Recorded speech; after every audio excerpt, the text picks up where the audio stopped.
पुरुष सूक्त विधि। श्री ने कहा, हे इंद्र, तारा, अनतारा, षडक्षर, अष्टाक्षर एवं द्वादशाक्षर, इन पांच वेदों वाले प्रणव के विषय में मैं पहले कह आई हूं।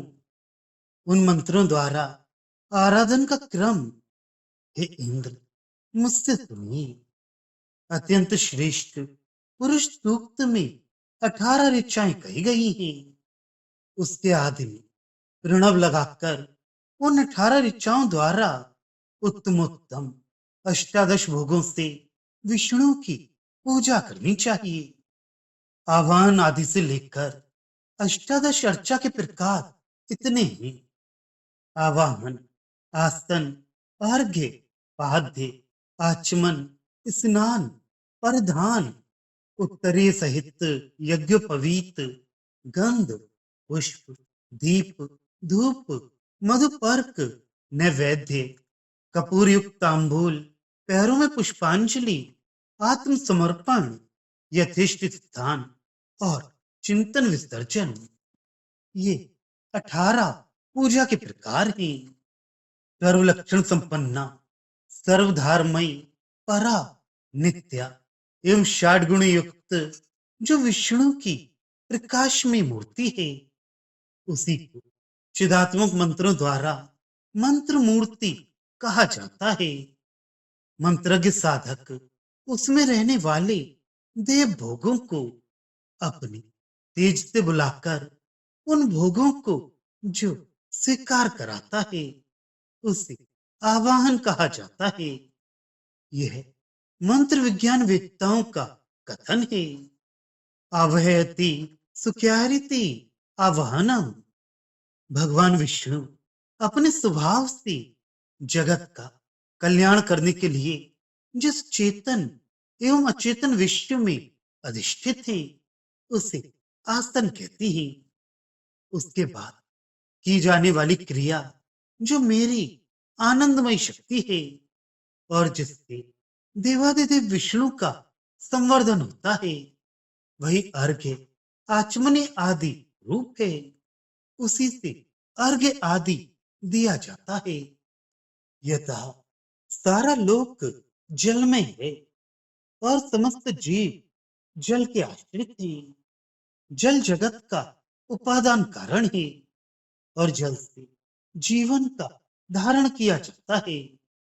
अतः पाद्य ध्यान से यह सूचित किया जाता है कि सारा जगत और समस्त जीव इस जल के ही श्रेष्ठ विशेषण है।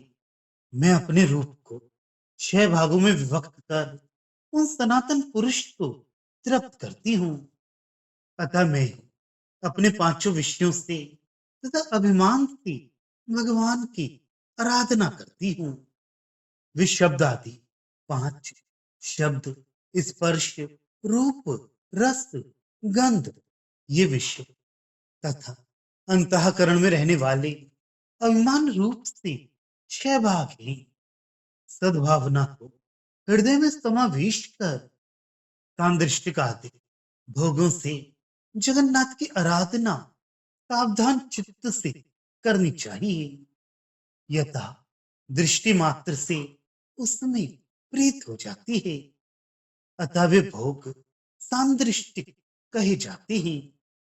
सांदृष्टिक, आम्यवहरिक, सांस्पृष्टिक और आभिमानिक भेदों से भोगों के 4 प्रकार कहे गए हैं। रूप से तेजस्वी ये दीप, प्रवण आदि शुभकारक हैं, इसलिए ये सांदृष्टिक हैं। यह तब भोग सुखकारी होते हैं, अतः रस से तृप्त करते हैं। इसलिए नैवेद्य आदि उत्तम नैवेद्य, आचमनी आदि अव्यवहारिक कहे जाते हैं, जिनका स्पर्श अत्यंत कोमल होता है, सुखकारी और मनोहर होता है। जो भगवान विष्णु को स्पर्श मात्र से तृप्त कर देते हैं, वे सांस्पर्शिक भोग कहे जाते हैं। आसन पूर्व, पाद्य, अर्घ्य और गंध, इनको सांस्पर्शिक कहती हैं और कुछ लोग इन्हें आव्यवहारिक कहते हैं। पंखा आदि को चलाकर सुख देना सांस्पर्शिक है। पका हुआ भोजन, आम्र, केला आदि फल आव्यवहारिक है। स्तुति, बाजा गाजा गीत इत्यादि शब्दमय भोग हैं। दैन्य प्रकट करना, अंजलि बांधना इत्यादि आभिमानिक भोग कही गई हैं। इस प्रकार शास्त्र में कहे हुए विधान के अनुसार चारों प्रकार के भोगों से और प्रणव सहित वेद की ऋचाओं से भगवान पुरुषोत्तम को प्रसन्न करे। मंत्र का प्रयोग भोग के निर्देश करने के लिए है, जिससे उसके बाद इष्ट देवता की प्रीत बढ़ती है।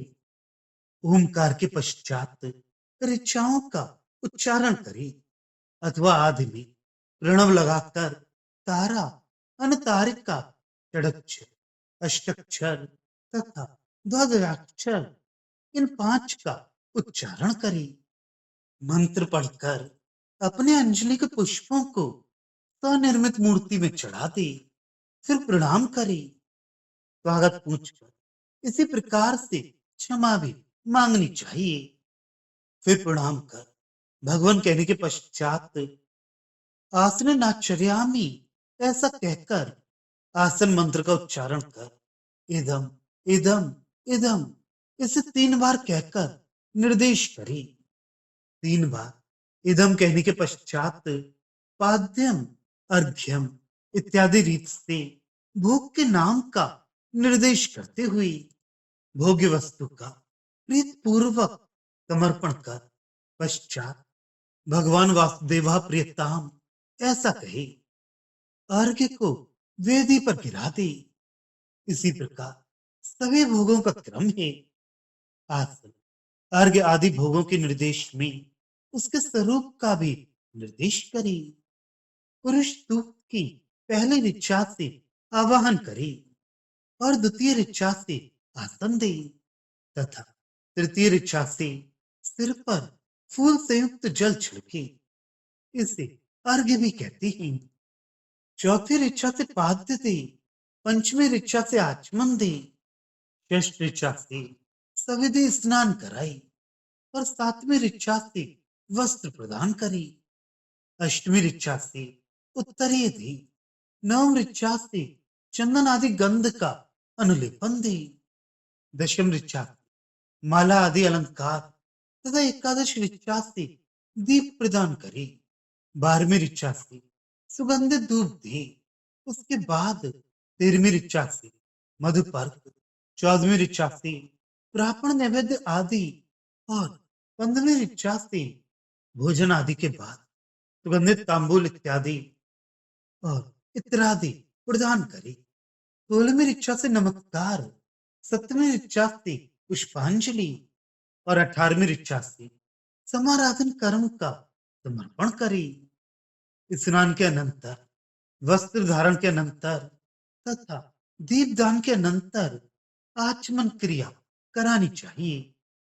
अन्नदान तथा मधुपर्क क्रिया के पहले आपोषणम रूप अहरण पूजन करे।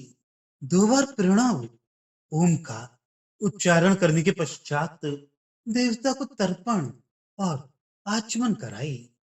इसी प्रकार स्नान आदि एवं भोग में भी देश काल की अपेक्षा कर साधक तत्त मंत्रों से राजोपचार का आचार करना चाहिए।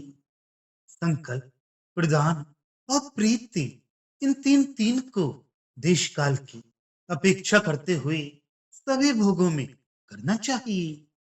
फिर अंजलि बांधकर ओम भगवान आसने नाचर्ष्यामि ऐसा कहकर आसन प्रदान करे। तदनंतर मंत्र का उच्चारण कर इदमासनम ये निर्देश करे। ओम ओम प्रियताम भगवान वासुदेव इतना कहते हुए अर्घ्य आदि का जल लेकर देवता के सन्निधान में स्थापित करे। माला, दीप, धूप, मधुपर्क, नैवेद्य और अनुवासन इत्यादि इन 6 से अथवा 5 से अथवा 4 से अथवा 3 से अथवा 2 से अथवा एक उपचार से देश काल के अनुसार देवाधिदेव जनार्दन की पूजा करें। हे इंद्र, मैंने भी देवदेव जनार्दन की सर्वांक परिवृहित पूजा चंद्रोदय से उभ्रहीन समुद्र के समान की है।